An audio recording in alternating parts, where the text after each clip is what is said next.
Estamos começando mais um programa Ponto de Vista. O entrevistado de hoje é o Dr. Raimundo Maciel de Vasconcelos. Ele vai falar um pouquinho da radiação. Ele é físico médico e vai explicar as benesses e os prejuízos que você e os profissionais que trabalham diretamente com essa área acabam tendo com esse produto. E ao final do nosso programa teremos a música da banda Cabo Crioulo. Programa Ponto de Vista começando agora, pode entrar que aqui você vem.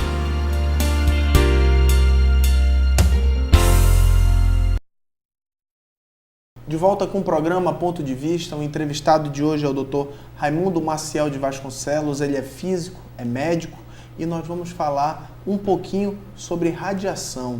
Algumas dúvidas que muitas pessoas têm sobre os males e os benefícios, se existir algum, que a radiação pode ocasionar. Eu vou chamar só o senhor de Dr. Maciel, que todo mundo lhe conhece como Dr. Maciel. Dr. Maciel, é um prazer lhe ter aqui no nosso programa. E vamos falar um pouquinho dessa matéria que gera tantas dúvidas e que está sendo noticiada, principalmente em virtude desse problema que ocorreu agora no Japão, de maneira tão errônea pela imprensa. Então, primeiro, o que ocasiona, o que causa a radiação?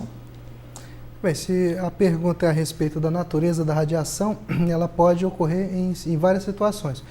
Pode ser, por exemplo, uma instabilidade do núcleo atômico, que acaba emitindo radiação para chegar à estabilidade. Pode ser feita também por redução na velocidade, por exemplo, de um elétron ao ele entrar num meio, que é um caso, por exemplo, do raio-x, usado em diagnóstico, em radioterapia. Então, são essas causas efetivas, né? Agora, dependendo da maneira que você quer utilizá-la, você pode utilizar um método ou um outro. Se você quer gerar energia elétrica, você pode utilizar a radiação atômica vindo do núcleo, por exemplo. Se você quiser utilizá-la para tratar, dar um benefício a um paciente, você pode utilizar uma radiação ionizante vinda de um aparelho artificial, que vai criar uma radiação por um meio chamado de freamento. Eu estou vendo aqui no Facebook, eu falei aqui que ia falar sobre radiação, e estão me mandando uma pergunta, claro, até engraçado, que é o seguinte: Dr. Maciel, é possível o que nós lemos em historinhas em quadrinho, em que a pessoa toma um raio de radiação e acaba criando superpoderes? Então, pergunta até meio infantil, mas vamos falar um pouquinho. São aquelas histórias do Hulk, eu acredito, do Homem-Aranha, por aí vai. É possível ocorrer o que a gente vê nessas histórias? Então, no nível de probabilidade, tudo é possível, né?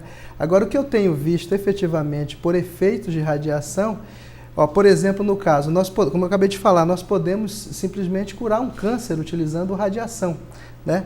Mas nós podemos, por exemplo, também matar uma pessoa utilizando radiação.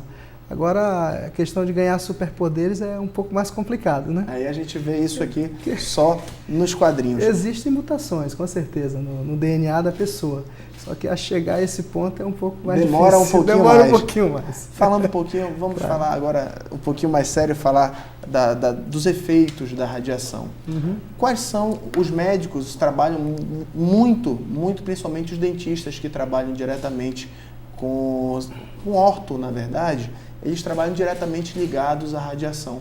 Qual o risco que esses dentistas se expõem diariamente ao trabalharem com esse material? Olha, o que acontece é que trabalhar com radiação, principalmente com radiação a nível odontológico, onde as doses são muito baixas, você tem uma ideia, em torno de 0,01 milisievert que você recebe de radiação ao fazer um exame.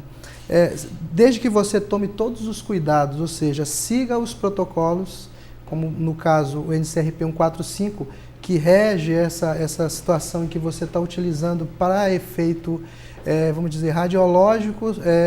Se você segue esses protocolos, você não tem problema nenhum. O que acontece é que, muitas vezes, esses protocolos não são seguidos. Um exemplo, você vai fazer um exame e simplesmente você não utiliza o teu EPI. Então, a partir do momento que o protocolo diz use o EPI e você não faz uso deste equipamento, você está se expondo a um risco maior, né?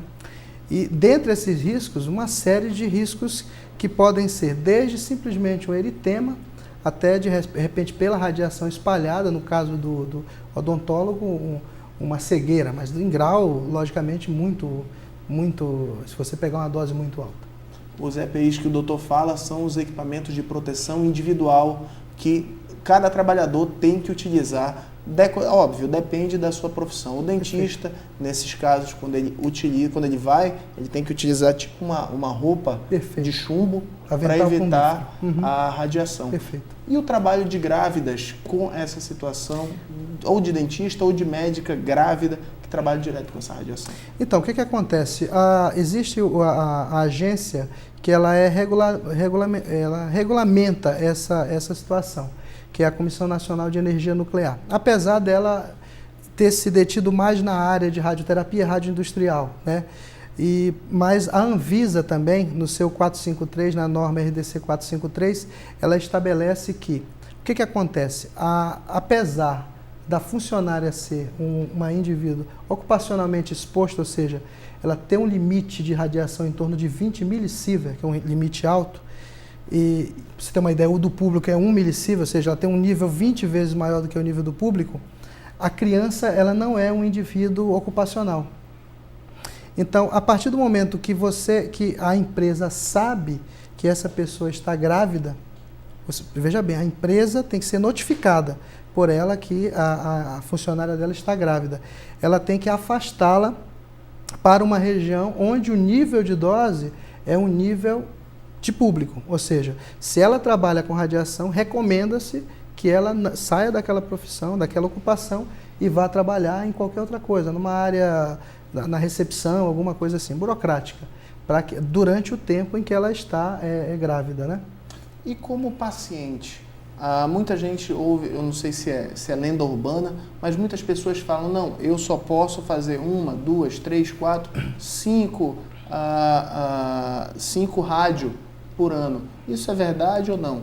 Há uma lenda urbana nesse caso? Há um limite? Existe um limite, sim. O que acontece?